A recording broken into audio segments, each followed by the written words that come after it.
राधे राधे दोस्तों। सास की बड़बड़ाने की आवाज कानों में पड़ी तो मनीषा ने घड़ी में समय देखा। 4 बजे थे। न सास को खुद नींद आती है और न किसी को सोने देती है। कल उसकी नींद जल्दी टूट गई थी। लेटे लेटे कमर दर्द कर रही थी तो वह उठ गई और अपने लिए चाय बनाने लगी। बर्तन की आवाज सुनकर सास की नींद टूट गई और बोली, इतनी जल्दी क्यों उठ गई है बहू? कौन सा लंबा चौड़ा परिवार है जिसके लिए तुम्हें इतना जल्दी उठना पड़ा? गुस्से से मनीषा का माथा सुलग उठा था। आखिर यह चाहती क्या है? जल्दी उठो तो मुश्किल, देर से उठो तो मुश्किल, बोलने का बहाना बढ़ चाहिए इन्हें। अभी तो उसे यहाँ आए मुश्किल से 3 महीने हुए थे, पर लगता था मानो 2 साल ही गुजर गए हैं। अभी मोहित को वापस आने में पूरे 3 महीने और हैं। कैसे कटेगा इतना लंबा समय? शुरू से ही बड़े परिवार के प्रति एक खास तरह की अरुचि सी थी उसके अंदर। माता पिता ने भी इसके लिए लड़का देखते समय इस बात का खास ख्याल रखा था कि लड़का चाहे 19 हो पर वह माँ बाप से दूर नौकरी करता हो, उसे सास नंदों के संग ना रहना पड़े। आखिर काफी खोजबीन के बाद उन्हें इच्छा अनुसार मोहित का घर मिल गया था। मोहित का परिवार भी छोटा था, माँ बाप और छोटी बहन। वह घर से अलग दूसरे शहर में इंजीनियर था। मोहित को सबने पहली नजर में ही पसंद कर लिया था। शादी के बाद मनीषा 15 दिन ससुराल रही थी। इन थोड़े दिनों में ही सबका थोड़ा बहुत स्वभाव उसके आगे उजागर हो गया था। पिताजी गंभीर स्वभाव के व्यक्ति थे। वे ज्यादा नहीं बोलते थे पर उनकी कसर सास पूरी कर देती थी। सास जरा तेज थी, सारा दिन बक बक करना उनकी आदत थी। ननद अर्चना एक प्यारी सी हंसमुख लड़की थी, वह उसकी ही उम्र की थी। सास हर बात में बड़ करने का बहाना ढूंढ लेती थी, पर उनकी इस आदत पर कोई ध्यान नहीं देता था और न उनकी बातों को गंभीरता से लेता था। पिताजी बस हाँ हूँ करते रहते थे। 15 दिन बाद ही मोहित नौकरी पर वापस गया तो वह भी साथ चली गई थी। मोहित को कंपनी के पास ही मकान मिला हुआ था। मनीषा ने जल्दी ही अपनी गृहस्थी जमा ली थी। मोहित भी अपने पिता की ही तरह धीरे बोलने वाला और गंभीर था। मनीषा कई बार सोचती थी कि एक परिवार में कैसा विरोधाभास है, कोई इतना बोलने वाला है तो कोई चुपचाप रहने वाला। अभी उसकी शादी को 4 महीने ही हुए थे कि मोहित को कंपनी की ओर से 6 माह के लिए प्रशिक्षण के लिए विदेश जाना था। मनीषा भी बहुत खुश थी। मोहित उसे गले लगाकर बोला, मनीषा तुम्हारे कदम बड़े अच्छे पड़े, बड़े दिनों का अटका काम हो गया। 6 महीने तुम माँ और पिताजी के पास रह लेना, उनका भी बहू का चाव पूरा हो जाएगा। मनीषा की अचानक से आंखें भर आई और वह बोली, नहीं, मैं तुम्हारे बिना वहां अकेली नहीं रह सकती, मुझे भी अपने साथ ले चलो। नहीं नहीं मनीषा, यह संभव नहीं है। मैं वहां काम में व्यस्त रहूंगा, तुम्हारा मन नहीं लगेगा।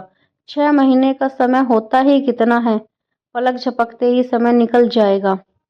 फिर तो सब कुछ जल्दी जल्दी में हो गया। 1 महीने के अंदर ही मोहित विदेश चला गया। उसे माँ और बाबूजी के पास छोड़ते समय वह बोला था, मनीषा, माँ की जरा ज्यादा बोलने की आदत है, वैसे दिल की वह साफ है, उनकी बातों को दिल पर न लगाना। मुझे पता तो है कि वह सारा दिन बोलती रहती है, तुम बस हाँ हूँ करती रहना। मोहित की बात उसने गांठ बांध ली थी। सास कुछ भी कहती वह अपना मुंह बंद रखती। सास की बातों को वह कड़वे घूंट की तरह गटक जाती, पर उनकी छोटी छोटी बातों पर हिदायतें देना और टोकना उसे बुरा लगता। अर्चना न होती तो उसका समय बीतना और मुश्किल हो जाता। वही तो थी जिसके साथ हंस बोल लेती थी। वहीं उसे खींचकर कभी फिल्म दिखाने ले जाती तो कभी खरीदारी के लिए। दीवार घड़ी ने टन करके 6 बजे तो मैं चौंक पड़ी। अभी सास को बोलने का एक और मौका मिल जाएगा। वह न जाने किन सोचों में डूब गई। जल्दी से उठी और रसोई में जाकर आटा गूंदने लगी। पापा जी और अर्चना दोनों 8 बजे घर से निकल जाते थे। तभी अर्चना आकर जल्दी मचाने लगी, भाभी जल्दी नाश्ता दो, आज मेरा पहला पीरियड है।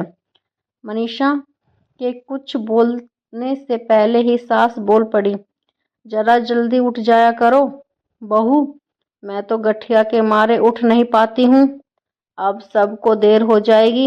हम तो सास के उठने से पहले ही सारा काम कर लेते थे। क्या मजाल जो सास को किसी बात पर बोलने का मौका मिले।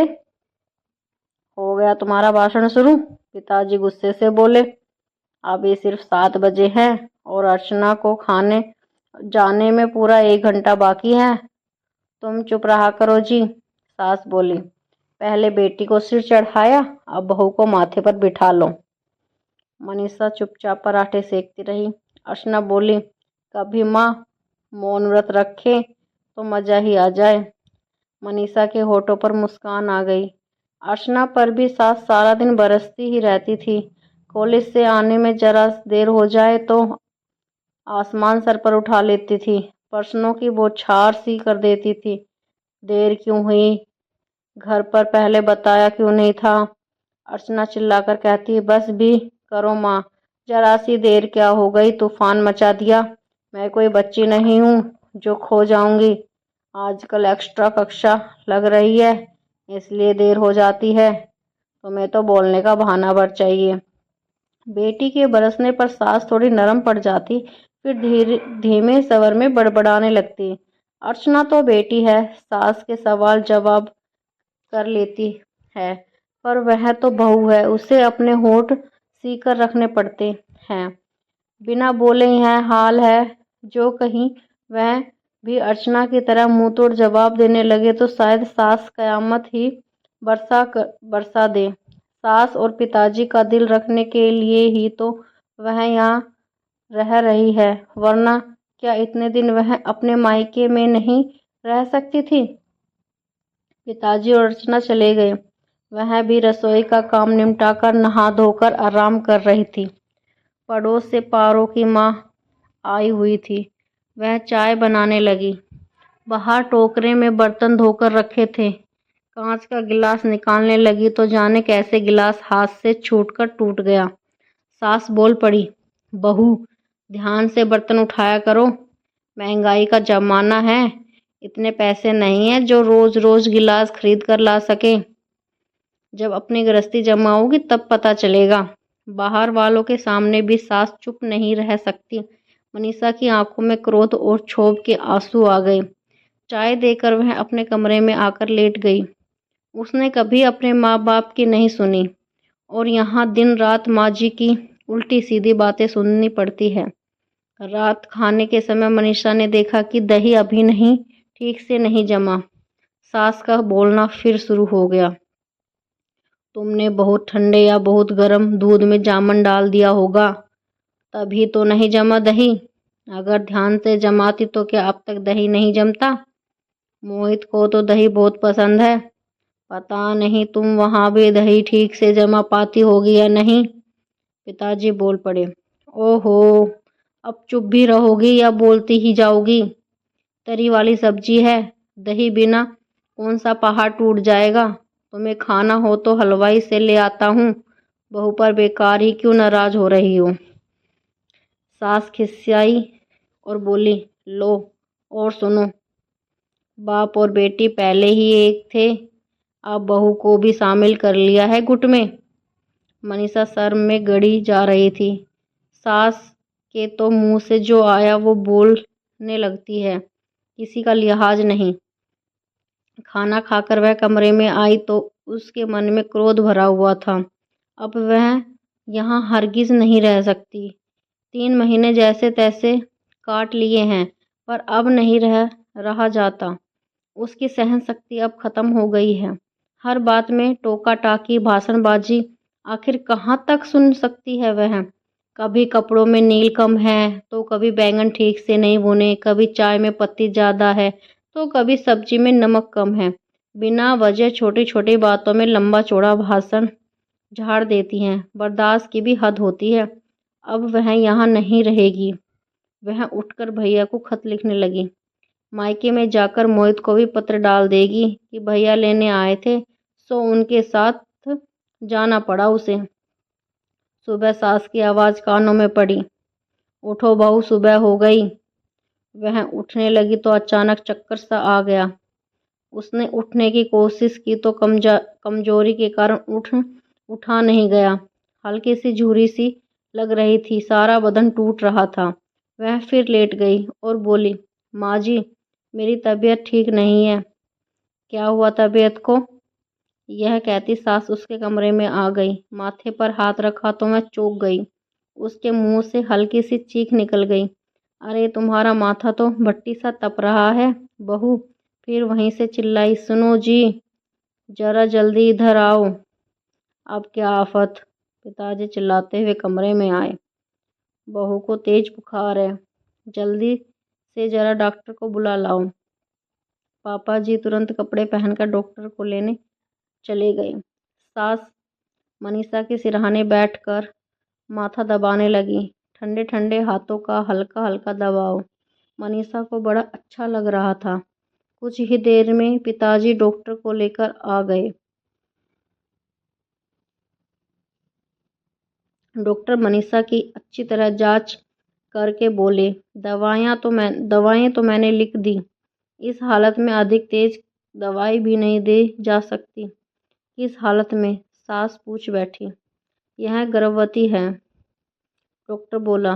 बुखार ठंड से चढ़ा है, तुलसी अदरक की चाय भी पिलाती रहे, 2-1 दिन में बुखार उतर जाएगा। सास के आगे एक नया रहस्य खुला। मनीषा ने तो इस बारे में उन्हें बताया ही नहीं था। वह बड़बड़ाने लगी, अजीब लड़की है। अरे मैं सास सही, पर सास भी तो माँ होती है। मैं तो इससे सारा काम करवाती रही और इसने कभी बताया तक नहीं कि कुछ खास खाने का मन कर रहा है। ये आजकल की बहुएं तो बस घुन्नी होती है। एक हमारा जमाना था, हमें बाद में पता चलता था और सास को पहले ही खबर हो जाती थी।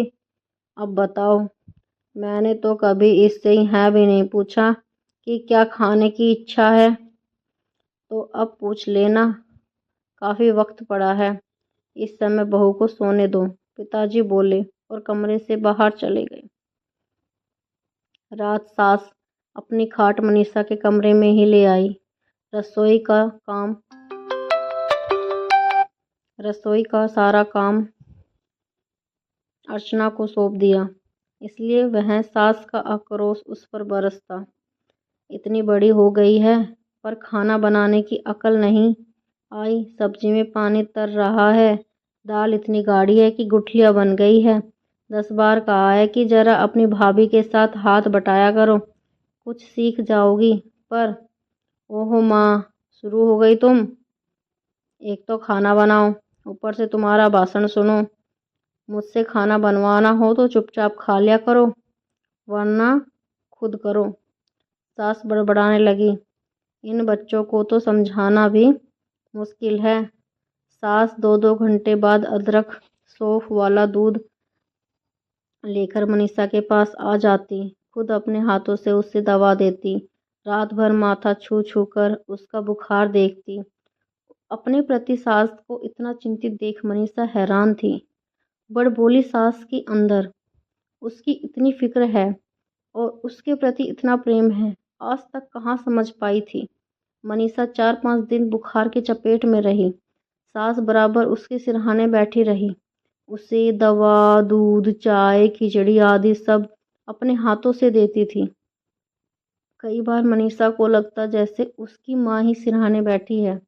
उसका बुखार उतर गया था, पर माँ जी उसे अभी जमीन पर पाँव नहीं रखने देती कि कहीं कमजोरी से दोबारा बुखार न चढ़ जाए। दोपहर पड़ोस से कमला चाची उसका हाल पूछने आई थी। उसके माथे पर हाथ रखकर बोली, माथा तो ठंडा पड़ा है, बुखार तो नहीं है। मनीषा ने जवाब दिया, हाँ, अब कल से बुखार नहीं है। बाद में सास और कमला चाची बाहर आंगन में बैठकर बातें करने लगीं। कमला चाची बोली, आजकल की बहुएं तो फूल सी नाजुक होती है। हम भी तो इस भरी सर्दी में काम करते हैं, पर हमें तो कभी ताप नहीं चढ़ता।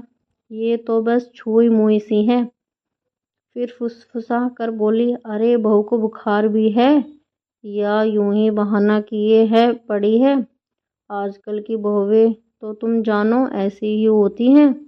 तभी सास का तेज स्वर सुनाई दिया, बस कमला, तुम्हारा दिमाग भी कभी सीधी राह पर नहीं चलता। तुमने कभी अपनी बहू के दुख दर्द को समझा नहीं। तुम्हें जो सब कुछ बहाना लगता है। यह मत भूलो कि बहुएं भी हाड़ मांस की बनी है। मैंने तो मनीषा और अर्चना में कभी फर्क नहीं माना। तुम भी अगर यह बात समझ लो तो तुम्हारे घर की रोज रोज की चकचक खत्म हो जाए। कमला चाची खिसियानी सी हो गई। मैंने जरा सी बात क्या बोली, तुमने तो पूरी रामायण बाँच दी। यूं ही बात बात में निकली थी तो मैंने बोल पड़ी। आज तो बोल दिया, आगे से मेरी बहू के बारे में न बोलना। सास के अंदर अब भी आक्रोश था। मनीषा लेटी लेटी हैरानी से सास की बातें सुन रही थी। सचमुच वह सास को जान ही कहाँ पाई। मोहित ठीक ही कहते थे, मुंह से माँ चाहे बक बक करे पर मन से उतनी ही साफ पानी सी निर्मल है। इस बीमारी में उन्होंने उसका जितना ख्याल रखा, उसकी अपनी माँ भी शायद इस तरह न रख पाती। और फिर सास सिर्फ उसकी ही को तो नहीं बोलती थी। अर्चना और पापा भी सास की टोका टोकी से कहाँ बच पाते थे। यह तो सास का स्वभाव ही है। वैसे इस उम्र में आकर औरतें अक्सर इस स्वभाव की हो ही जाती है। उसकी माँ भी तो कितना बोलती है, पर फर्क सिर्फ यह है कि वह माँ है और यह सास। उनका कहा वह एक कान से सुन दूसरे कान से निकाल देती है और सासू माँ का कहा गांठ बांधकर रख लेती है। अभी तक उसने सिक्के के एक पहलू को देखा था, दूसरा पहलू तो अब देखने को मिला था जिसमें ममता और प्रेम भरा है। मनीषा उठी, मैच पर रखे हुए जो भैया को लेटर लिखा था उसके 2 टुकड़े टुकड़े कर दिए और मायके जाने का विचार उसने छोड़ दिया। मोहित के आने तक वह सास के साथ वहीं रही। सास का दूसरा ममतापूर्ण और करुणामय रूप देख कर उसने अपने घर जाने की